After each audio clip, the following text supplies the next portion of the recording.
Hello students, रचनास creation करची से कलम तक में आप सबका स्वागत है। तो आज प्री की क्लास में आज का टॉपिक है जैव मंडल रिजर्व, यानी आज हम सब्जेक्ट कर रहे हैं पर्यावरण। तो पर्यावरण में एक टॉपिक है बहुत ही इम्पॉर्टेंट, जैव मंडल रिजर्व। तो जैव मंडल रिजर्व में ये सारे टॉपिक्स हैं जहाँ से क्वेश्चन पूछे जाते हैं।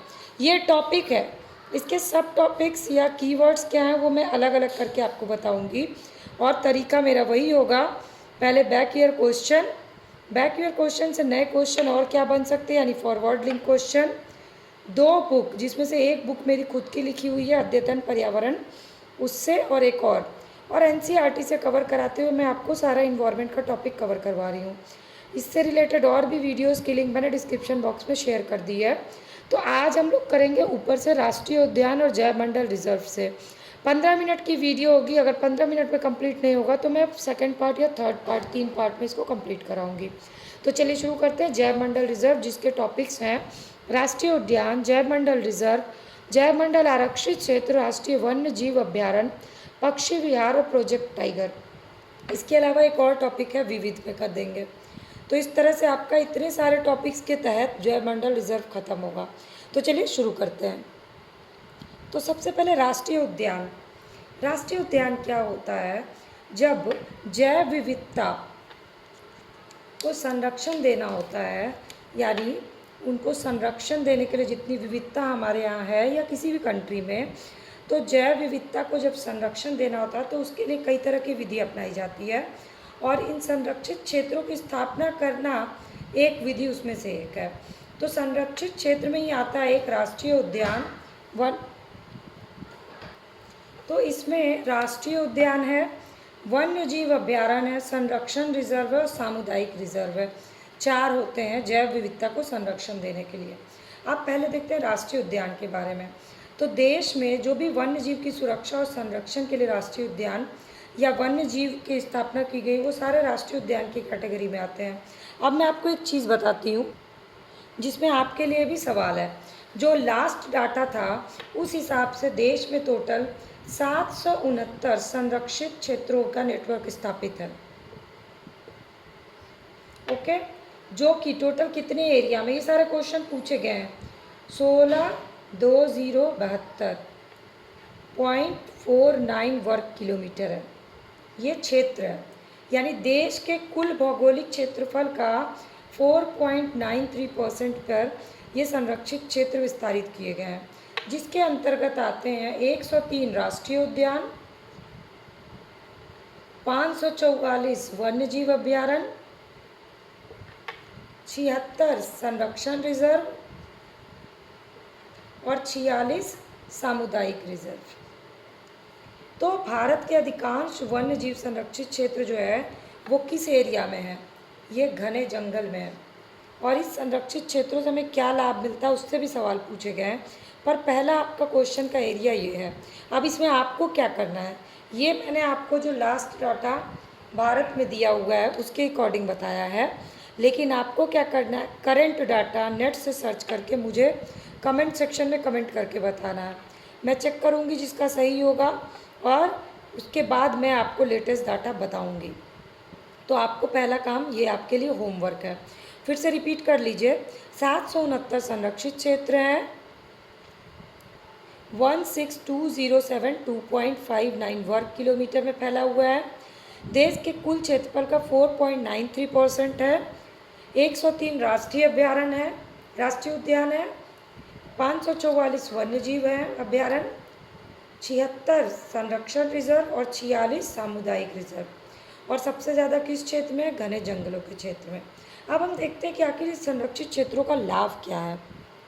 तो संरक्षित क्षेत्रों के लाभ से क्वेश्चन पूछा गया, तो मैं आपको लाभ बताती हूँ एनसीईआरटी से। तो संरक्षित क्षेत्र, सबसे पहले समुदाय एवं आवास की संख्या और वितरण को संभालना आसान हो जाता है, ठीक है।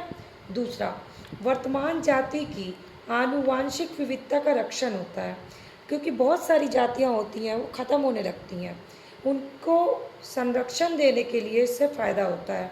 इसके बाद पर्यावरण परिवर्तन की दशा में जातियों के स्थानांतरण को सुगम बनाया जाता है। जैसे हम ह्यूमंस होते हैं ना, एक जगह कहीं एडजस्ट कर जाते हैं, तो जैसे इन्वायरमेंट चेंज होता है तो हम लोग के ऊपर उसका इफेक्ट पड़ता है, सेम उसी तरह जीव जंतु भी होते हैं। तो उनके अनुकूल पर्यावरण बनाने से वो उसी जगह रहते हैं, फिर उस जगह को चेंज नहीं करते हैं, ये फ़ायदा होता है। इसके अलावा प्राकृतिक स्रोतों की सुरक्षा होती है। जब हम लोग संरक्षण करेंगे जानवरों के लिए राष्ट्रीय उद्यान का, तो उससे प्राकृतिक संरक्षण भी होगा। इसके अलावा मूल निवासी की जनजातियाँ जातियों की सब एक साथ रहती हैं और मानव द्वारा विदेशी जातियों को पुनर्स्थापना का भी मौका मिल जाता है। तो किसी भी संरक्षित क्षेत्र के ये सारे लाभ होते हैं, और जिसका लाभ सिर्फ जानवरों को और उद्यान को नहीं मिलता है बल्कि हमें भी मिलता है इसका लाभ। तो इसलिए ये बहुत इम्पोर्टेंट, और इसलिए इससे शायद सवाल पूछा गया। अब चलते हैं राष्ट्रीय उद्यान से संबंधित इम्पोर्टेंट क्वेश्चंस पे। अब राष्ट्रीय उद्यान की स्थापना से रिलेटेड क्वेश्चंस जो पूछे गए हैं, इन 3 सेक्शन से क्वेश्चन पूछे गए हैं। तो जब भी राष्ट्रीय उद्यान की स्थापना होती है तो उसकी भी एक विधि होती है। ऐसे ही राष्ट्रीय उद्यान की स्थापना नहीं कर दी जाती है, उसकी एक सीमा रेखा जिसको परिभाषित किया गया वो स्थापित की जाती है, जिसमें इसकी स्थापना जैव विविधता, पेड़ पौधे, जीव जंतु और सूक्ष्म जीव, ये क्वेश्चन पूछा गया है। इन चारों को सुरक्षित करने के लिए राष्ट्रीय उद्यान की स्थापना की जाती है, जैव विविधता, पेड़ पौधे, जीव जंतु और सूक्ष्म जीव को। अब इन चारों को संरक्षित करने के लिए स्थापना तो कर दी गई, लेकिन कुछ और विधि है जहाँ से यूपीएससी में क्वेश्चन पूछा गया है। तो जीव आरक्षित क्षेत्र वैज्ञानिक अध्ययन के लिए मानव हस्तक्षेप विहीन प्राकृतिक क्षेत्र होता है, मतलब वहाँ वैज्ञानिक अध्ययन के लिए मानव का हस्तक्षेप नहीं हो सकता है। इसके अलावा अभ्यारण्य में अनुमति के बिना शिकार करना मना है। और चराई, अगला क्वेश्चन बनता है, चराई और गो पशु ये आ सकते हैं, हाँ, पर इसके लिए भी नियम होते हैं। इसके अलावा ये नियम राष्ट्रीय उद्यान के नियम में है कि चराई और गो पशु और शिकार इन सबको वर्जित किया गया है, और अगर परमिशन इसके लिए करना भी है तो परमिशन है। तो बेसिकली अगर सवाल पूछता है तो आपको लिखना है कि चराई पूर्णतः वर्जित है। इसके अलावा अभ्यारण्य में मानवीय क्रियाकलाप की अनुमति होती है, लेकिन राष्ट्रीय उद्यान में मानवीय हस्तक्षेप पूर्णतः वर्जित है। तो अगर राष्ट्रीय उद्यान और राष्ट्रीय अभ्यारण्य में अंतर पूछता है तो आपको ये अंतर पता होना चाहिए। बेसिकली राष्ट्रीय उद्यान क्या होता है, मानव निर्मित ही एक जंगल होता है जहाँ पे मानव का हस्तक्षेप नहीं होता है, और इन लोगों को इनकी सुविधाओं के हिसाब से बसाया जाता है, और ये जंगल की तरह ही रहते हैं जहाँ किसी भी तरह का कोई भी हस्तक्षेप ना हो। तो इससे इनके संरक्षण को बढ़ावा मिलता है। अब भारत में कुल 103 राष्ट्रीय पार्क हैं, ये क्वेश्चन पूछा गया है। लेकिन आगे का क्वेश्चन बनता है कि सर्वाधिक राष्ट्रीय पार्क की संख्या कहाँ है, तो अंडमान निकोबार और मध्य प्रदेश में 9 और 9 है। आगे ये क्वेश्चन दोनों आगे के लिए आपके लिए इम्पोर्टेंट, अंडमान निकोबार, मध्य प्रदेश, और दोनों जगह पर 9 राष्ट्रीय पार्क हैं। इसके बाद आता है केरल, महाराष्ट्र, उत्तराखंड और वेस्ट बंगाल, जहाँ पर है 6 6 6 6। तो आपको इन राज्यों का क्रम बस याद रखना, इससे ज़्यादा डीप में जाने की ज़रूरत नहीं है। अब हम लोग कुछ और राष्ट्रीय उद्यान से संबंधित कुछ और इम्पोर्टेंट क्वेश्चन देखते हैं। अब अगला क्वेश्चन जो आता है किसी भी प्रारंभिक परीक्षा में जिम कॉर्बेट राष्ट्रीय उद्यान से, तो ये जो जिम कॉर्बेट राष्ट्रीय उद्यान है ये भारत का पहला राष्ट्रीय उद्यान है, भारत में स्थापित पहला राष्ट्रीय उद्यान जिम कॉर्बेट राष्ट्रीय उद्यान। अगला क्वेश्चन जो पूछा गया है इसकी स्थापना कब हुई, तो 1936 में हुई। लेकिन जो क्वेश्चन बन सकता है किस रूप में हुई, तो इसका नाम था हैली नेशनल पार्क। ये आपका फॉरवर्ड लिंक क्वेश्चन। इसके बाद ये कहाँ स्थित है, ये उत्तराखंड में स्थित है, लेकिन आगे क्वेश्चन क्या बन सकता है, उत्तराखंड में कहाँ स्थित है, तो नैनीताल में स्थित है। इसके बाद अगला क्वेश्चन पूछा गया है कि यहाँ पर प्रोजेक्ट टाइगर की शुरुआत हुई है, लेकिन फिर कब शुरू हुई है ये भी पता होना चाहिए, तो 1973 में। ये पूछे गए क्वेश्चन है, ये नए क्वेश्चन जो बन सकते हैं आपके लिए। इसके बाद आपके लिए एक और इम्पॉर्टेंट चीज़ मैं आपको बता दूं कि उत्तराखंड में स्थित जिम कॉर्बेट राष्ट्रीय उद्यान और राजाजी राष्ट्रीय उद्यान में वन्य जीव प्रबंधन के लिए लघु पैमाने वाले हवाई छायाचित्र उपलब्ध हैं। तो हवाई छायाचित्र उत्तराखंड में कहाँ कहाँ है? जिम कॉर्बेट और राजाजी नेशनल पार्क में। अब हम देखेंगे केवलादेव राष्ट्रीय उद्यान, जहाँ से क्वेश्चन पूछे जाते हैं। केवलादेव राष्ट्रीय उद्यान 1982 राष्ट्रीय उद्यान का दर्जा मिला उस समय। याद रखिएगा, स्थापना से ज़रूरी है कि कब उसको राष्ट्रीय उद्यान का दर्जा मिला, तो 1982 में। अगला क्वेश्चन कि केवलादेव कहाँ है? तो राजस्थान में, राजस्थान के भरतपुर में। फिर 1985 क्यों इम्पॉर्टेंट है? क्योंकि यूनेस्को ने 1985 में इसे अपनी विश्व प्राकृतिक धरोहर सूची में शामिल कर लिया केवलादेव को। और केवलादेव घाना राष्ट्रीय उद्यान, जिसे पूर्व में भरतपुर पक्षी अभ्यारण्य के नाम से जाना जाता था, भरतपुर में स्थित है। तो यहाँ पर क्या क्या है? पक्षियों की प्रजातियाँ हैं, फूलों की प्रजातियाँ, पक्षी की 366 प्रजाति है, फूल की 379 प्रजाति है, मछली है, सांप है, छिपकली है, इसकी विभिन्न प्रजातियाँ पाई जाती हैं। पर यहाँ पर शेर की, इसलिए मैं आपको बता दूँ, मैं क्यों इतना डीप में बता रही हूँ, यहाँ पर शेर की कोई भी संरक्षित प्रजाति नहीं है, और ये क्वेश्चन पूछा जा चुका है। तो आपके लिए केवलादेव से इम्पोर्टेंट क्वेश्चन यही 7 क्वेश्चन है जो आपको पता होना चाहिए। अब अगला इम्पोर्टेंट है रामगंगा और कोसी नदी में कॉर्बेट राष्ट्रीय उद्यान से रिलेटेड।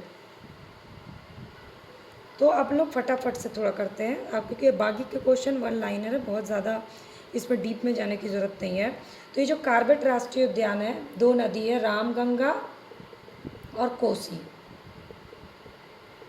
यहाँ से होकर के इसके पास है कॉर्बेट राष्ट्रीय उद्यान। ये जो है ब्रह्मपुत्र, मोरा, दिलफू, मोरा, धनसिरी नदी काजीरंगा राष्ट्रीय उद्यान से प्रभावित होती है।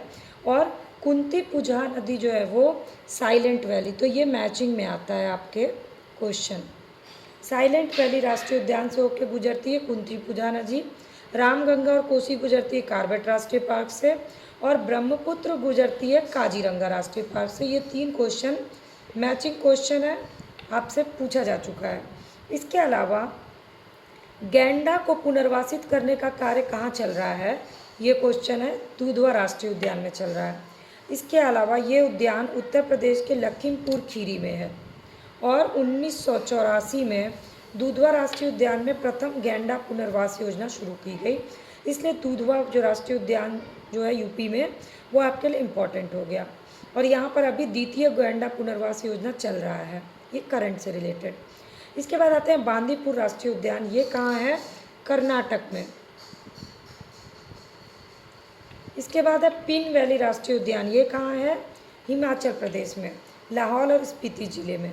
ये वन लाइनर है, मैचिंग में स्टेट आता है, इससे ज़्यादा आपको पढ़ने की ज़रूरत नहीं है। इसके बाद आते हैं सरिस्का एवं रणथंभौर, दोनों ही राजस्थान के राष्ट्रीय उद्यान है, और यहाँ पर बाघों को संरक्षण मिलता है। तो गैंडा के लिए हो गया दुधवा, बाघों के लिए हो गया सरिस्का। और सरिस्का टाइगर रिजर्व राजस्थान के किस जिले में है? अलवर जिले में है।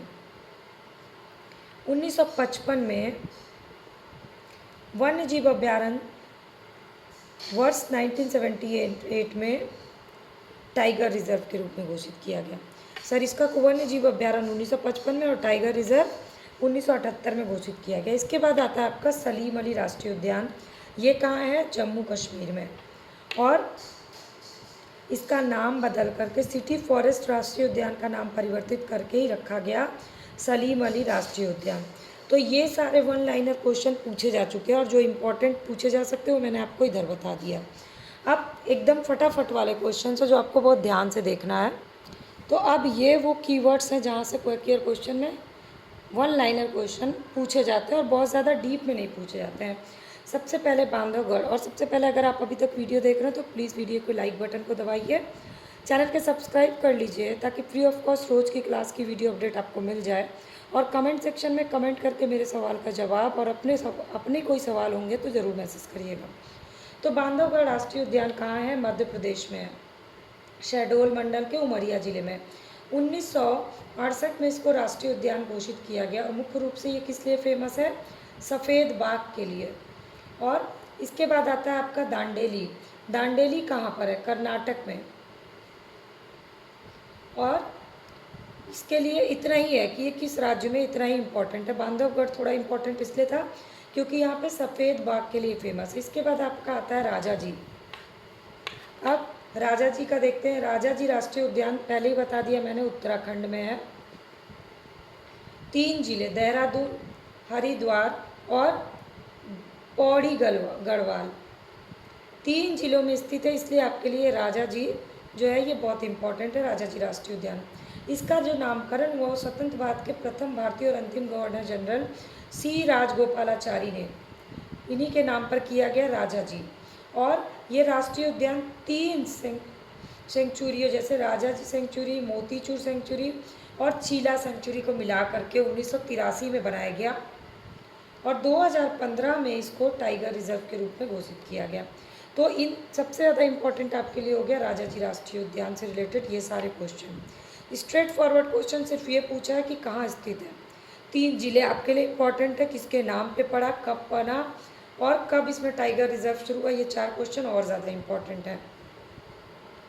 अब है महान हिमालयन राष्ट्रीय उद्यान। ये हिमाचल प्रदेश के कुल्लू क्षेत्र में है और वन विहार राष्ट्रीय उद्यान भी है, वो मध्य प्रदेश राज्य के भोपाल जिले में है। तो महान हिमालय आपके लिए इम्पोर्टेंट है जो हिमाचल प्रदेश में। इसके बाद आते हैं मन्नार की खाड़ी में सागरीय राष्ट्रीय उद्यान है और ये तमिलनाडु में स्थित है। और इसकी स्थापना कब हुई ये इम्पोर्टेंट है, 1986 में हुआ है मन्नार की खाड़ी के राष्ट्रीय उद्यान की स्थापना। फिर चलते हैं गारो पहाड़ी। ये आप पूरा मैप पे एक मैप बनाइए इंडिया का और इसको लोकेट करिएगा, इसको वीडियो को देखने के बाद तो आपको बड़े अच्छे से याद हो जाएगा। फिर आते हैं गारो पहाड़ियाँ। ये कहाँ है? मेघालय में गारो खासी रेंज है, उसमें नोक्रेक गारो पहाड़ियों की सबसे ऊंची चोटी है और यहाँ नोक्रेक जीव मंडल रिजर्व स्थापित है। फिर इसके बाद अगला क्वेश्चन पूछा गया लोकटक झील से। भारत में ताजे पानी की सबसे बड़ी झील है लोकटक झील, जो कि है मणिपुर में। और नामदफा राष्ट्रीय उद्यान अरुणाचल प्रदेश में। ये टोटल मैं आपको नॉर्थ ईस्ट का बता रही हूँ जो क्वेश्चन बन सकता है। नामदफा है अरुणाचल प्रदेश में और ये पूर्वी हिमालय जैव विविधता हॉटस्पॉट में सबसे बड़ा संरक्षित क्षेत्र है, इसलिए आपके लिए इम्पोर्टेंट है। तो 3 हमने देखा, एक तो गारो में स्थित गारो रेंज यानी कि मेघालय, लोकटक मणिपुर, नामदफा अरुणाचल प्रदेश और सबसे बड़ा जैव विविधता हॉटस्पॉट कौन सा है? नामदफा अरुणाचल प्रदेश में, पूर्वी हिमालय का। अब चलते हैं बुक्सा की तरफ। तो बुक्सा जो है वो बाघ परियोजना दार्जिलिंग के पास पश्चिम बंगाल में स्थित है और 1992 में इसको राष्ट्रीय पार्क का दर्जा दिया गया। तो इसका स्टेट याद रखिए, वेस्ट बंगाल मैचिंग में आता है। इसके बाद है कर्नाटक में स्थित है नागरहोले। ये जो है मैसूर में है बेसिकली और यहीं पर मैसूर जिले तक फैला राजीव गांधी नेशनल पार्क के नाम से भी ये फेमस, कोडागू।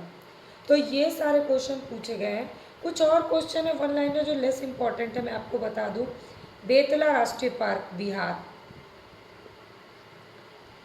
और वर्तमान झारखंड है, ये पलामू जिले में, 1986। प्रोजेक्ट टाइगर में ये भी आता है। इसके बाद आता है गिर राष्ट्रीय उद्यान, जूनागढ़ गुजरात। यहाँ पर एशियाटिक शेर है, इसलिए आपका गिर राष्ट्रीय उद्यान इंपॉर्टेंट है एशियाटिक शेर के लिए। अब फटाक से पीछे जाइए। सफ़ेद टाइगर के लिए कौन सा उद्यान प्रसिद्ध है? आप इसके दिमाग में अपने डाल के इसको रिवीजन करिए, मैंने आपको बता दिया है। सफ़ेद बाघ के लिए प्रसिद्ध कौन सा अभ्यारण्य है? इसके बाद आपके लिए इम्पोर्टेंट है भीतरकनिका। ये सारे क्वेश्चन पूछे जा चुके हैं। भीतरकनिका है उड़ीसा में। इसके बाद है हुलक, ये नया क्वेश्चन है। हुलक गिबन, ये आसाम में है। तो हिलक गिबन आपके लिए इम्पोर्टेंट है। अब एक जो नया क्वेश्चन अभी हाल ही में बना, अब मैं आपको वो बता देती हूँ। नया क्वेश्चन है Yellowstone. Yellowstone national park USA का प्रथम राष्ट्रीय पार्क है और इसकी स्थापना 1872 ईस्वी में की गई। ये पार्क अमेरिका के व्योमिंग, मोंटाना और इडाहो राज्य में फैला है, 3 राज्य में। और ओल्ड फेथफुल गीज़र इसी नेशनल पार्क में स्थित है। ओल्ड फेथफुल, गीज़र इसके ही इसी में स्थित है। इसके अतिरिक्त ग्रैंड कैनियन भी यहीं स्थित है। इसलिए येलो स्टोन नेशनल पार्क अभी लेटेस्ट के लिए इम्पोर्टेंट क्वेश्चन है, तो उससे बाकी क्या क्वेश्चन बन सकते हैं वो मैंने आपको बता दिया। अब आपको क्या करना है, बैक ईयर क्वेश्चन उठाना है और उसको रिवीजन करना। आप अगर कमेंट करके बताइएगा, आप अगर बोलिएगा तो मैं एक वीडियो सिर्फ बैक ईयर क्वेश्चन का रिवीजन करवा के, हालांकि इस वीडियो के थ्रू मैंने आपको सारा बैक ईयर क्वेश्चन कवर करा दिया, पर एक वीडियो सिर्फ बैक ईयर क्वेश्चन का मैं करके रिवीजन करवा दूँगी। तो चलिए आज का ये राष्ट्रीय उद्यान का टॉपिक कंप्लीट हो गया। जो इसको अच्छे से याद कर लीजिए, फिर एक दिन मैं टेस्ट सीरीज़ भी ऑर्गेनाइज़ कराऊँगी।